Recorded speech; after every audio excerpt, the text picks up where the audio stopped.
ಪಟ್ಟಣದ ಕೃಷಿ ಇಲಾಖೆಯ ರೈತ ಸಂಪರ್ಕ ಕೇಂದ್ರದಲ್ಲಿ ರಿಯಾಯಿತಿ ದರದಲ್ಲಿ ಬಿತ್ತನೆ ಬೀಜ ವಿತರಣೆ ಮಾಡಲಾಯಿತು. ಹೌದು, ಸೋಮವಾರ ಕೃಷಿಕ ಸಮಾಜದ ಅಧ್ಯಕ್ಷ ಕೆಟಿ ಕಲ್ಗೌಡ್ ಅವರು ರಿಬ್ಬನ್ ಕಟ್ ಮಾಡುವ ಮೂಲಕ ಚಾಲನೆ ನೀಡಿದರು. ಈ ಸಂದರ್ಭದಲ್ಲಿ ಸಹಾಯಕ ಕೃಷಿ ನಿರ್ದೇಶಕ ಸಿಟಿ ಸುರೇಶ್ ರೈತರಿಗೆ ಬಿತ್ತನೆ ಬೀಜವನ್ನು ವಿತರಿಸಿ ಮಾತನಾಡಿದರು. ಈ ಸಂದರ್ಭದಲ್ಲಿ ಜಿಲ್ಲಾ ರೈತ ಸಂಘದ ಉಪಾಧ್ಯಕ್ಷ ಅಡಿಯಪ್ಪ ಆಲ್ಕಟ್ಟಿ ಸೇರಿದಂತೆ ತಾಲೂಕು ರೈತ ಸಂಘದ ಅಧ್ಯಕ್ಷ ಮರಿಗೌಡ ಪಾಟೀಲ್, ಸೋಮಶೇಖರ್ ಕೋತಂಬ್ರಿ, ಕೃಷಿ ಅಧಿಕಾರಿ ಸಂಗಮೇಶ್ ಹಕ್ಲಪ್ಪನವರ್, ಶ್ಯಾಮ್ ಪಾಟೀಲ್ ಮತ್ತು ಮಕ್ಬೂಲ್ ಮಾಸನಕಟ್ಟಿ ಇತರರು ಉಪಸ್ಥಿತರಿದ್ದರು. ರೈತ ಬಾಂಧವರು ಸಹಿತ ನಮ್ಮ ಹಾನಗಲ್ ಹೋಬಳಿ ಎಲ್ಲ ರೈತ ಬಾಂಧವರು ಸಹಿತ ಬಿತ್ತನೆ ಬೀಜ ಖರೀದಿ ಮಾಡ್ಲಿಕ್ಕೆ ಬಂದಿದ್ದಾರೆ.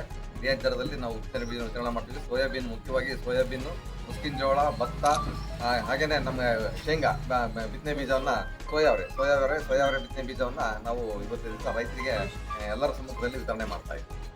ನಮಗೆ ಹೋದ ವರ್ಷ ನಮಗೆ 890 ಕ್ವಿಂಟಲ್ ಸೋಯಾವರೆ ಖರ್ಚಾಗಿರ್ತಕ್ಕಂಥದ್ದು.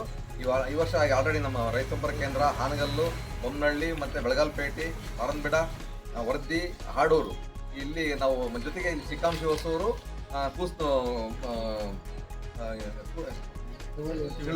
ತಿಳುವಳ್ಳಿ ಸೇಲ್ ಪಾಯಿಂಟ್ನಲ್ಲಿ ನಾವು ಔಟ್ಲೆಟ್ಗಳು ಮಾಡ್ಕೊಂಡ್ಬಿಟ್ಟು ನಾವು ರಿಯಾಯಿತಿ ದರದಲ್ಲಿ ಬಿತ್ತನೆ ಬೀಜಗಳನ್ನ ಆಲ್ರೆಡಿ 1150, ಹೋದ ವರ್ಷ ನಾವು ಕಂಪೇರ್ ಮಾಡ್ಕೊಂಡ್ರೆ 880 ಕ್ವಿಂಟಲ್ ಖರ್ಚಾಗಿದೆ ಸೋಯಾವರೆ.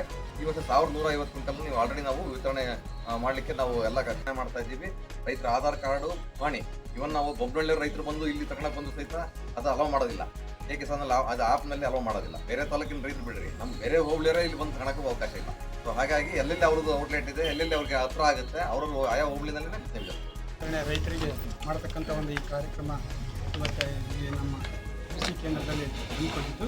ಈಗಾಗಲೇ ನಮ್ಮಲ್ಲಿ ನಾವು ಈಗ ಬೀಜಗಳನ್ನು ವಿತರಣೆ ಮಾಡೋಕ್ಕೆ ಇವತ್ತಿನಿಂದ ನಾವು ಸ್ಟಾರ್ಟ್ ಮಾಡಿದ್ದೇವೆ. ನಾವೆಲ್ಲರೂ ರೈತರು ಬಂದು ಆ ಒಂದು ಬೀಜವನ್ನು ತಗೊಂಡು ರೈತರೆಲ್ಲರೂ ಅದರ ಸದುಪಯೋಗವನ್ನು ಪಡಿಬೇಕಂತ ಹೇಳಿ ನಾನು ಹೇಳ್ತೀನಿ. ಇವತ್ತು ಹಾನಗಲ್ ರೈತ ಸಂಪರ್ಕ ಕೇಂದ್ರದಲ್ಲಿ ಇವತ್ತು ಉದ್ಘಾಟನೆ ಮಾಡಿ ಎಲ್ಲ ರೈತರಿಗೆ ಬೀಜ ಮತ್ತು ಏನು ಅದಕ್ಕೆ ಬೇಕಾಗಂಥ ಪೋಷಕಾಂಶಗಳನ್ನು ಜೊತೆಗೆ ತೊಗೊಂಡೋಗಾಕೂ ಅನುಕೂಲ ಐತಿ. ಅದಕ್ಕೆ ರೈತರು ಬರೀ ಬೀಜ ಅಷ್ಟೇ ಖರೀದಿ ಮಾಡಿದ್ರೆ ಅದಕ್ಕೆ ಜಿಂಕು, ಬೋರಾನು ಏನು ಭೂಮಿಗೆ ಹಾಕಬೇಕು ಅಂಥವನ್ನು ಕೂಡ ಕೃಷಿ ಇಲಾಖೆಯನ್ನು ಸಂಪರ್ಕ ಮಾಡಿ ಒಳ್ಳೆ ಬೆಳೆ ಮತ್ತು ಭೂಮಿ ಉಳ್ಕೊಳ್ಳೋಕೆ ಏನು ವ್ಯವಸ್ಥೆ ಮಾಡಬೇಕು ಅದನ್ನು ರೈತರು ಮಾಡ್ಕೋಬೇಕು ಅಂತೇಳಿ, ಯಾವ ತಳಿಗಳ ಬೀಜ ಬೇಕು, ಏನು ಬೀಜಗಳು ಬೇಕು ಅದನ್ನು ಇಲ್ಲೇ ಅಕಸ್ಮಾತ್ ಯಾವ್ಯಾವ ತಳಿ ಇಲ್ಲದೇ ಇದ್ರೂ ಕೂಡ ಕೃಷಿ ಕೇಂದ್ರದ ಅಧಿಕಾರಿಗಳನ್ನ ಸಂಪರ್ಕ ಮಾಡಿ ನಮಗೆ ಈ ಬೀಜನ ತರಿಸ್ಕೊಡ್ರಿ ಅಂತ ಅವ್ರಿಗೆ ತಿಳಿಸಿದ್ರು ಕೂಡ ಅಂಥ ಬೀಜಗಳನ್ನು ಈ ರೈತ ಸಂಪರ್ಕ ಕೇಂದ್ರ ಮುಖಾಂತರ ರೈತರಿಗೆ ಕೊಡೋಕೆ ಅವಕಾಶ ಐತಿ. ಅದಕ್ಕೆ ಇವತ್ತಿನ ದಿವಸ ಎಲ್ಲ ಈ ಕೃಷಿ ಇಲಾಖೆ ಅಧಿಕಾರಿಗಳಿಗೂ ಯಾವುದೇ ರೀತಿ ರೈತರಿಗೆ ಈ ಹದ ಬಿದ್ದಾಗ ತೊಂದರೆ ಆಗದ ನಿಟ್ಟಿನೊಳಗೆ ರೈತರಿಗೆ ಬೀಜಗಳನ್ನು ಪೂರೈಕೆ ಮಾಡಬೇಕು ಅನ್ನೋಂಥ ಈ ಮಾತನ್ನು ಹೇಳ್ತಾ ನನ್ನ ಮಾತಿಗೆ ಪೂರ್ಣ ವಿರಾಮ ಆಯಿತು.